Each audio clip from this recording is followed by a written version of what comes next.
Hello everybody, welcome to the channel. Thank you for joining me today as we explore the world of fake bakes. Just a quick view here of all the things we're going to be using. I've got some faux strawberries and faux cherries. To start, we're going to use this all-purpose filler as the base. Some people call this spackling, but it's basically just a wall filler. I'm going to take the box. This is a lovely love heart box. As you see, it's a little gift box if you open it inside. I'm going to quickly draw around the edges where the lid meets the box. I'm doing this so that when I come to put the filler on, we can still close the lid. Then we're going to start applying the paste filler. I decided to use a plastic knife to do this. That way you can spread it on nicely. And I get all around the edges, just to start with. Once I've got a nice layer on, I go back over the top of it, and I like to dab the knife just to give it a bit of an uneven texture because I think it makes it look more like cake. I decided to stick this love heart trim around the bottom of the box, which I thought looked really cute. I was really happy with that. And then I carried on. I covered the lid. Then once I'd covered the lid, I set both of the pieces out to one side to dry for a little while. And then I started to mix the spackling up with a little bit of acrylic paint, just to make a really light pink shade. And I put the paste into a piping bag and I choose my nozzle. I've actually never done this before. It's the first ever try, so yeah, I just had a little go on a bit of plastic before I put it onto the box first, just to make sure I wasn't going to make an absolute mess. Here we go. This is my first attempt. Some little wiggly lines. Then once I was feeling confident, I went in and I did the first layer on the top of the box. Then once I was happy with the trim, I decided to go in the centre and adorn them with my cherries and my strawberries. I'm happy that I did the small love heart box first because it's actually a lot trickier than it looks. So once I was happy, I set it to one side and I got to work with the larger box, and I did the same steps as with the first. I drew the line around the rim of the lid so that I could definitely still use the box as its intended purpose. Yeah, and I went over the whole love heart with the spackling, making sure to dab it to give it that cake look again.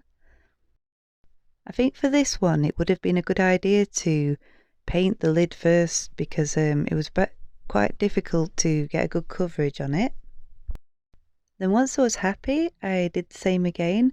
I chose a different nozzle this time, and I'd had a little practice on a bit of paper with the trim, and I tried to do a little bit more interesting pattern.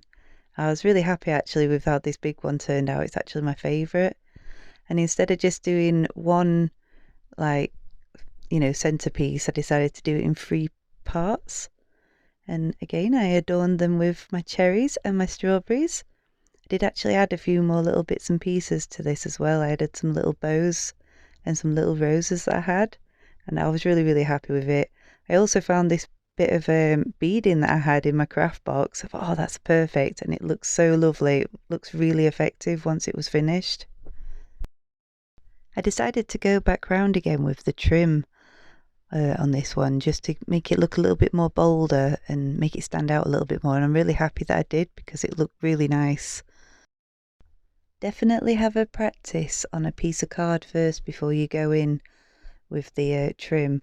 I did have a little bit of trouble with both of the bottoms of these boxes, and I ended up not being particularly happy with how they came out, so I ended up taking it all off and redoing it again.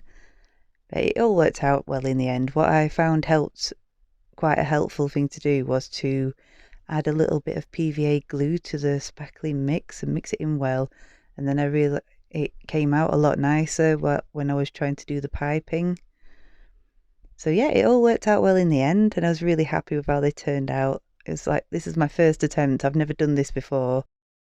I am really happy with how these have turned out, and I will try again in future. It's something I would like to practice at. Once I was finished with the cakes, I realised I could actually apply this same technique to making fake milkshakes, which I thought would be like just really cute little decoration to add to my Valentine's decor. So I did the same again. I got these plastic cups and I started filling them up with the spackling, with the white first, and then I went in with a pink layer, and I used my knife to spread it all around to get in all the gaps. It did take quite a while because you do need to use quite a bit of the spackling. You don't realise actually quite how much you're using. You do need quite a bit, and you do need to squash it all down the sides to make sure there's no gaps. But once I'd got it level, I went in with this instant filler that I got. It's a little bit different. It comes out in a tube, which was really, really nice for making this really cute curly effect.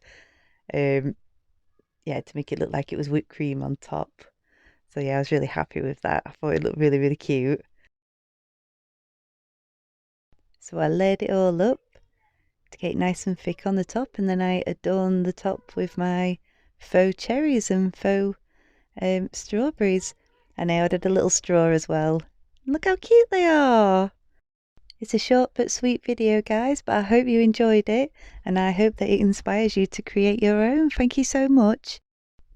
Please like and subscribe if you enjoyed it. Thanks a lot, guys.